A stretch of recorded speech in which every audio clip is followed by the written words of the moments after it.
Israeli सेना इस वक्त दो मोर्चे पर भीषण जंग लड़ रही है। एक तरफ हमास के लड़ाकों का सफाया कर रही है, तो वहीं दूसरी तरफ लेबनान में घुसकर हिजबुल्लाह लड़ाकों को चुन चुन कर मार रही है, उनका खात्मा कर रही है। इजरायल ने महज 24 घंटे के अंदर हिजबुल्लाह के वरिष्ठ सांसद के बेटे को हवाई हमले में मार डाला। अब्बास राद को उस वक्त हवाई हमले में ढेर कर दिया गया, मार दिया गया, जब वो हिजबुल्लाह के ठिकाने से इजरायली सेना पर हमला करने जा रहा था।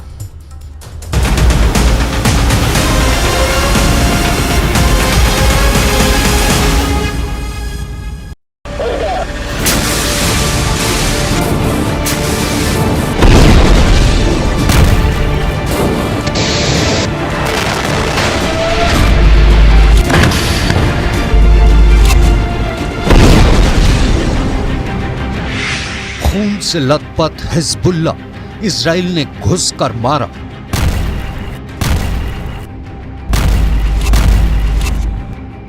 जिस वक्त पूरी दुनिया हमास और इजराइल के बीच सीज फायर की खबरों को समझने की कोशिश कर रही है, ठीक उसी वक्त इजरायली लड़ाकू विमानों ने लेबनान में घुसकर हिजबुल्लाह लड़ाकों पर भीषण हवाई हमला किया है।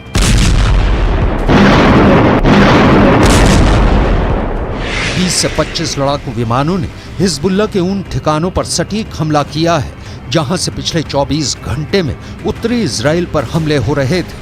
1.5 महीने से ज्यादा की जंग में भले ही गाजा पट्टी को इजरायली सेना ने रौंद दिया हो, लेकिन हमास का मरते दम तक साथ देने की कसम खाने वाले हिजबुल्लाह ने हूथी विद्रोहियों के साथ मिलकर इजराइल को तबाह करने का ऐलान कर दिया है।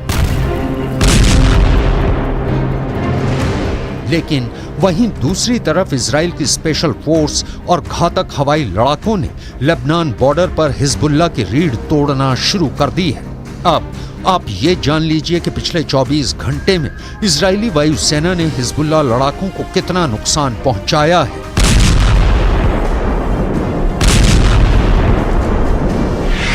मारा गया हिजबुल्लाह के सांसद का बेटा अब्बास। इजरायली सेना ने लेबनान के विद्रोही गुट हिजबुल्लाह पर अपने हमले बेहद तेज कर दिए हैं। ईरान समर्थित हिजबुल्लाह का दावा है कि 22 नवंबर को इजरायली हमले में उसके 5 लड़ाके मारे गए हैं। इनमें हिजबुल्लाह के वरिष्ठ सांसद का बेटा भी शामिल है।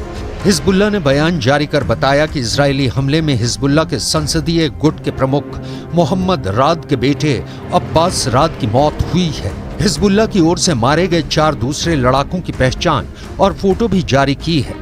मोहम्मद राद के परिवार से जुड़े एक सदस्य के मुताबिक हिजबुल्लाह के वरिष्ठ सांसद मोहम्मद राद के बेटे अब्बास राद को बीट याहून के एक घर में इजरायली हवाई हमले में मार गिराया गया। इस हमले के दौरान कई लड़ाकों की दक्षिण लेबनान के बीट याहून में एक घर पर मौत हुई। हिजबुल्लाह के संसदीय गुट के प्रमुख मोहम्मद राद के बेटे अब्बास राद का मारा जाना हिजबुल्लाह के लिए बहुत बड़ा नुकसान माना जा रहा है। बेशक हिजबुल्लाह पर इजराइल ने ताबड़तोड़ हमले करके उसके ठिकानों को तबाह कर दिया हो, लेकिन यह भी सच है कि हमास की तरह हिजबुल्लाह इजराइल के सामने जरा भी कमजोर नहीं है। हिजबुल्लाह के पास ईरान से मिली घातक मिसाइलें और रॉकेट मौजूद है। 65,000 हिजबुल्लाह के लड़ाके अमेरिकी और इजराइल की स्पेशल फोर्स की तरह ट्रेंड हैं, जो इजराइल में घुसकर हमला कर सकते हैं। यही वजह है कि हिजबुल्लाह चीफ हसन नसरुल्लाह पिछले 2 हफ्तों से इजराइल को धमकी दे रहे हैं कि अगर गाजा में इजराइल ने हमले बंद नहीं किए तो फिर इजराइल को खून के आंसू रोने पड़ेंगे। शहदना फिल अय्याम अल-क़लीला अल-मादिया मौजा जदीदा मिन अत-तहदीदात मिन नेतन्याहू, मिन गैलेंट, मिन गैनेट्स, मिन आखरीन बित्तिजाह लुबनान, वसबबुहु हुवा इर्तिफाअ मुस्तवा अल-क़लक़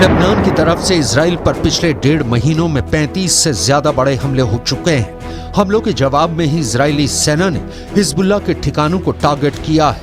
इजराइल के हमलों में हिजबुल्लाह की टेररिस्ट सेल और तमाम इंफ्रास्ट्रक्चर तबाह हो गए। अब तक इजरायली हमले में लेबनान में 107 लोग मारे गए हैं। इनमें से 14 नागरिक हैं। अगर हम हिजबुल्लाह के लड़ाकों की बात करें इजराइल से जंग में अब तक हिजबुल्लाह के 79 लड़ाके मारे जा चुके हैं। इसके अलावा इजराइल ने सीरिया में भी हिजबुल्लाह के 7 लड़ाके मार दिए हैं। वहीं हिजबुल्लाह के हमलों में इजराइल के 6 सैनिक और 3 नागरिकों की अब तक मौत हो चुकी है। אני כבר רואה את האזרחים של עזה הולכים עם דגלים לבנים לאורך החוף ונעים דרומה. וחיזבאללה גורר את לבנון למלחמה שעלולה לקרות. והוא עושה טעויות. אם הוא יעשה טעויות מהסוג הזה כאן, מי שישלם את המחיר זה קודם כל אזרחי לבנון. מה שאנחנו עושים בעזה אנחנו יודעים לעשות בביירות. वहीं दूसरी तरफ पिछले 18 घंटे में इजरायली वायुसेना ने गाजा पट्टी से लेकर लेबनान बॉर्डर तक हमास और हिजबुल्लाह के लड़ाकों की लाशें बिछा दी हैं। महज 1 घंटे के अंदर इजराइल ने हमास के 100 लड़ाकों को भयानक धमाकों से उड़ा दिया है।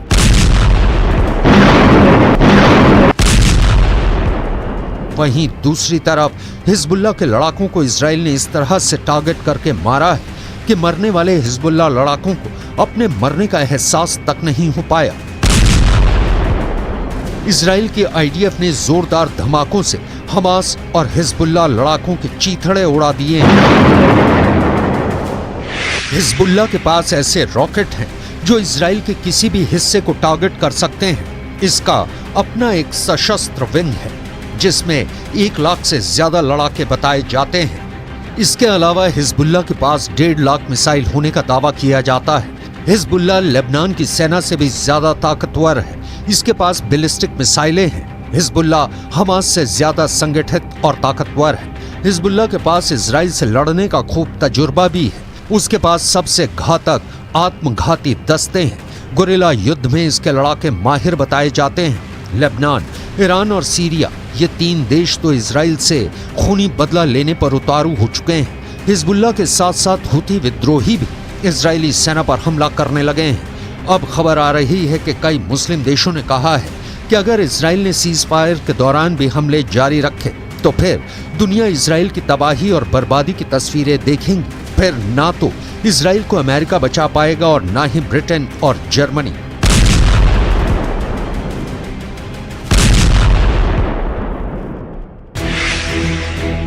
हिजबुल्लाह हुती का हमला, नक्शे से मिटेगा इजराइल। इधर ईरान इस्लाम के नाम पर मुस्लिम मुल्कों को इजराइल के खिलाफ युद्ध करने के लिए भड़का रहा है, लेकिन 62 साल के ईरान के राष्ट्रपति सैयद इब्राहिम रईसी ने तो साफ कह दिया है कि हमें ऊपर वाले के नाम पर इजराइल के क्रूर हमलों के खिलाफ एकजुट होना होगा और इजराइल के भीषण हमलों का जवाब देना होगा।